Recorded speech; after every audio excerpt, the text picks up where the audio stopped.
옛날 옛적에 세 아들을 둔 국왕이 살고 계셨어요.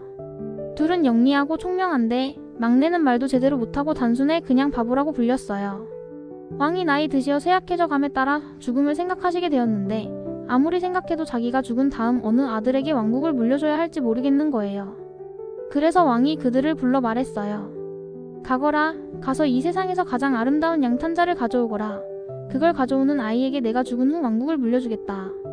나중에 군말이 없도록 하기 위해 왕은 그들을 성 밖으로 데려고 가 허공에 깃털 3개를 불러 날리며 말했어요. 깃털이 부는 방향대로 가거라.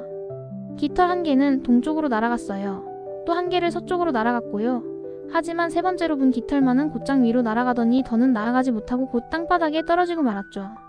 그리하여 첫째는 오른쪽 방향으로 가고 둘째는 왼쪽 방향으로 가며 막내를 비웃었어요. 3번째 깃털이 떨어진 그곳에 머물러야 하니까요. 바보가 주저앉아 슬퍼하고 있는데 순간 깃털 가까이에 뚜껑문 하나가 보이지 뭐예요. 그가 그걸 들어 올리니 계단이 보였어요. 계단을 밟고 내려가니 이번엔 또 다른 문이 나왔어요. 그가 똑똑 노크를 했어요. 그러자 안에서 누가 호출하는 소리가 들렸어요. 작은 초록색 처녀야, 여기저기 폴짝폴짝 뛰어가 문을 열고 누가 왔는지 재빨리 보고 오느라. 문이 열렸어요. 크고 뚱뚱한 두꺼비 한 마리가 앉아있고 그녀 주변으로 한 무리의 새끼 두꺼비들이 있는 게 바보 눈에 들어왔어요. 뚱뚱한 두꺼비가 어인 일인가요? 라고 물었어요. 바보가 세상에서 가장 예쁘고 정교한 양탄자를 가져와야 해서요. 라고 대답해 주었지요. 그러자 그녀가 어린 것 하나에게 말했어요. 작은 초록색 처녀야, 여기저기 폴짝폴짝 뛰어가 문을 열고 큼직한 보물 상자를 4개 갖다 주렴. 어린 두꺼비가 상자를 가져왔어요. 뚱뚱한 두꺼비가 그걸 열더니 그 안에서 양탄자 하나를 꺼내 바보에게 건네주었어요. 정말이지 아름답고도 정교한 이 세상 어느 누구도 짠 적이 없는 그런 양탄자였어요. 그런 다음 바보가 그녀에게 고맙습니다. 라고 말씀드린 후 다시 위로 올라왔어요. 하지만 두 형들은 막내를 워낙에 가짱게 보았기 때문에 어리석은 애가 뭘 알겠어. 아마 아무것도 가져오지 않을 거야. 라고 믿었어요. 그나저나 우리가 왜 시간과 노력을 들여가며 그딴 걸 찾아야 해? 라며 그들은 말했어요. 그리곤 그들이 마주친 첫 번째 양치기의 아내들에게서 다소 거친 손수건을 몇 장 얻어가지고 왕이 계신 집으로 돌아왔어요. 형들과 동시에 바보도 아름다운 그 양탄자를 들고서 돌아왔어요. 왕이 그 양탄자를 보더니 말씀하셨어요. 정당한 판결에 의해 왕국은 막내 아들이 물려받는다. 그러자 두 형들이 아빠에게 떼를 쓰며 말했어요. 아버지, 이해력도 부족한 저딴 바보가 무슨 나라를 통치한다는 거예요. 저희들이 수긍할 수 있는 다른 시험을 내주세요. 그래서 아빠가 말했어요. 가장 아름다운 반지를 가져오는 아들이 왕국을 물려받을 게다.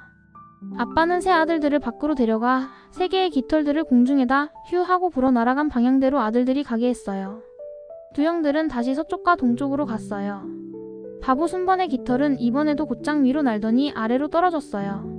그 가까이에 땅속을 가는 그 문이 있잖아요. 그런 다음 바보가 다시 아래로 내려가 뚱뚱한 두꺼비를 만나 가장 아름다운 반지를 구해야 해요. 라고 말씀드렸어요. 그녀가 즉시 큼직한 보물 상자를 가져오게 했어요. 그녀는 거기서 반지를 하나 꺼내더니 바보에게 주었어요. 보석들이 반짝반짝 빛나는 반지였지요. 도저히 이 세상의 금세공인 기술로는 만들 수 없을 것 같이 아름다운 반지였어요. 두 형들은 이번에도 바보를 비웃었어요. 꼴의 바보 주제에 황금 반지를 구하러 가다니. 왜냐면 그들은 전혀 고생할 마음이 없었거든요. 그들은 낡은 마차바퀴 가운데에 뚫린 구멍에 끼워진 쇠막대에서 쇠못을 떼어내 가지고 왕에게 갔어요. 하지만 바보가 가져온 황금처럼 빛나는 반지를 본 아빠가 다시 말했어요. 왕국은 그에게 물려줄 것이다. 두 형은 국왕이 3번째 시험을 내겠다고 할 때까지 부단히도 아빠를 괴롭혔어요. 결국 왕이 선언했어요. 가장 아름다운 여인을 집으로 데려오는 아들에게 왕국을 물려주겠노라. 그는 다시 3개의 깃털들을 공중에 날렸어요. 깃털들이 앞서와 같이 날아갔어요. 이번에도 바보는 아래로 내려가 뚱뚱한 두꺼비에게 말했어요. 가장 아름다운 여인을 집에 데려가야 해서요. 오라며 그 두꺼비가 대답했어요. 가장 아름다운 여인이라. 이번만은 지금 바로는 안 된다. 다만 그래도 넌 그 여인을 얻게 될 게다. 그녀가 속을 움푹하게 파낸 노란 순무에 생쥐 6마리를 매달더니 바보에게 건네주었어요. 그러자 바보가 엄청 슬픔에 잠겨 말했지요. 저보고 이걸로 어쩌라고요? 두꺼비가 대답했어요. 내 어린 두꺼비들 중 한 명을 그 안에 올려놓아 보거라.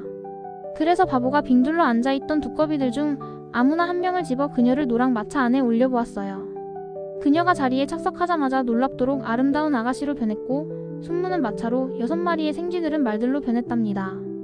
그래서 바보가 그녀에게 키스를 하곤 재빨리 말들을 몰고 출발해 왕에게 그녀를 데리고 갔어요. 그 후 형들도 도착했어요. 그들은 아름다운 소녀를 찾는데 골머리를 앓을 생각이 전혀 없었어요. 그래서 그냥 그들이 길을 가다 우연히 마주친 첫 번째 시골 여인을 데리고 왔어요. 왕이 여인들을 보자 말했어요. 내가 죽은 후 왕국은 막내 아들의 소유가 될 것이다. 그리 되자 이번에도 두 형들은 각 불평들을 늘여놓아 왕의 기청이 터져나갈 정도였어요. 저희들은 바보가 왕이 되는 것에 동의해드릴 수 없습니다. 그리곤 새롭게 제안하기를 홀 중앙에 매달린 큰 원을 뛰어넘을 수 있는 여인이어야 왕비가 될 자격이 있습니다.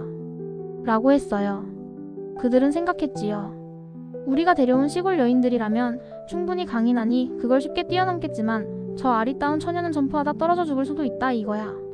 나이 드신 국왕께서도 그 시험에 동의하셨어요. 그래서 두 시골 여인이 먼저 점프를 했는데 그만 그 큰 원 속을 점프해 통과하려다 몸이 너무 굳어있어 떨어지는 바람에 그녀들의 거친 팔들과 다리들이 부러져 두동강이 나고 말았어요. 그런 다음 바보와 함께 온 예쁜 처녀가 마치 한 마리 암사슴처럼 가볍게 점프해 그 원을 통과했지요. 그러자 모든 반대들이 수그러지고 말았답니다. 그리하여 바보가 왕관을 받게 되었어요. 그는 오래오래 동안 왕국을 지혜롭게 잘 통치하였답니다.